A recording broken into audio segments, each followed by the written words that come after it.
It started with a missing person tweet on X. It was almost 24 hours and a teenage girl, Esther Oluwafayofunmi Oladele, who had left Ajah to Ekpe the day before she had to write her JAMB, Joint Matriculation Board examination, hadn't been heard from a member of her family. This sparked outrage online about the insensitive and incredulous timing allotted for the exams on the day, which was 6:30 a.m. There were several reports, however, emerging of other students getting into accidents, some others missing, albeit subjected to unnecessary trauma in a quest to get to their examination centers and in the quest for education. This has exposed a deep systemic failure within JAMB and the education sector in Nigeria. Many opined it was putting young lives at risk, considering the security situation in the country, asking teenagers to travel to unfamiliar locations and far-flung areas just to write an exam. Others questioned the crack of dawn call time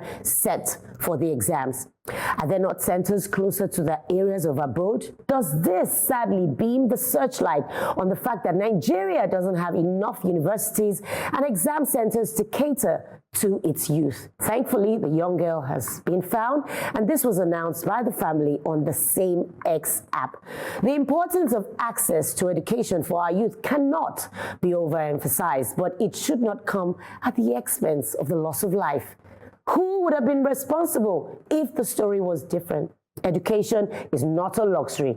It is a necessity. I urge JAMB to look inwards and fine-tune, restructure the way they have been operating in the later years. Surely, there must be a better way.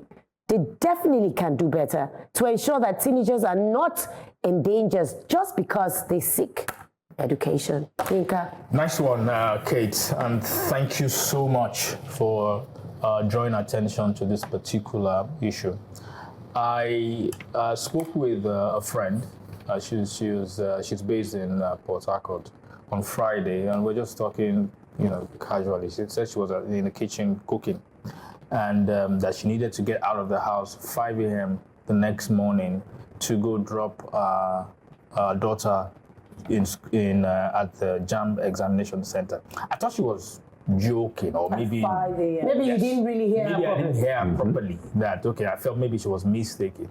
But the next day, I was on X and I was reading tales of missing children, people, some involved in accidents because they had to leave their house very early to get to the examination center. When I started to scroll through, I realized that it was because my understanding was that they needed to do some biometric verification by 6 a.m.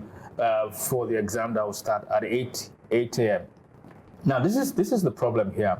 Now, in policy making, you have to be able to have a balance. In some cases, yes, a policy is good. In this particular case, having biometric verification is a good policy. Because during the time we did JAMB, we had machineries that would go and write on the behalf of other people. But with the biometric verification, you eliminate. So it's a good policy. But the problem is this: there's a principle in economics called Pareto policy.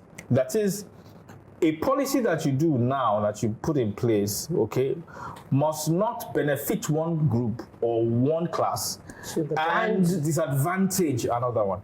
So in this particular context, is there a good benefit to actually having the biometric verification? Yes.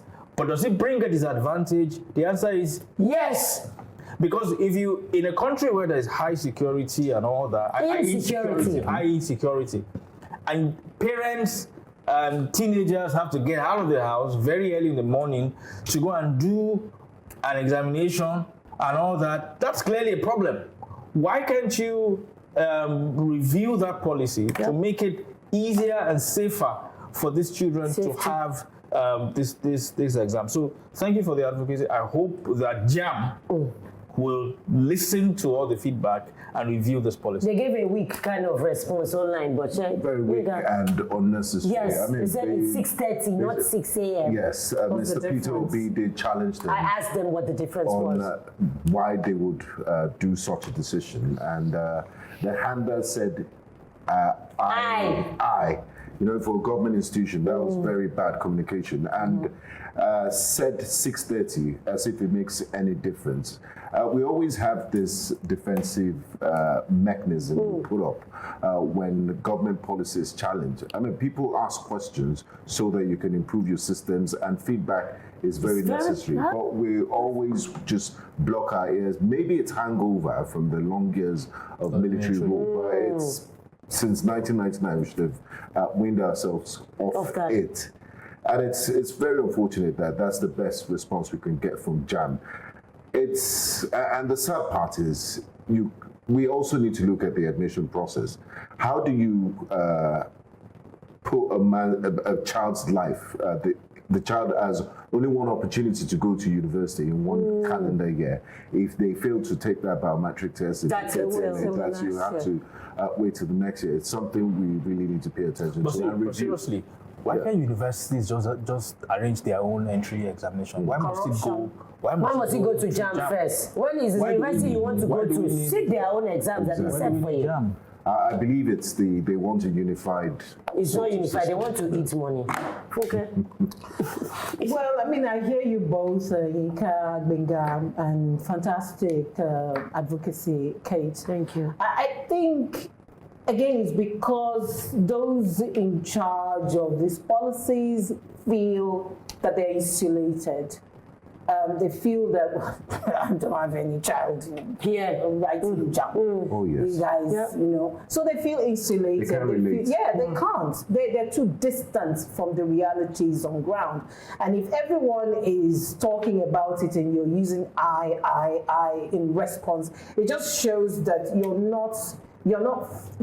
don't have the structure in place to respond as an organization. Yes. It shouldn't be the PR person responding on a personal note To a public institution. Yes. Yeah. So JAMB should really just sit down, listen to all these complaints. Because really, if I have a daughter or a son going to write JAMB, I don't think I'm going to leave my house at 4:30. Because if you're writing at 6:30, you know that every other person will be running on the road to get there. Yeah. You will leave at 4:30, not 5, actually.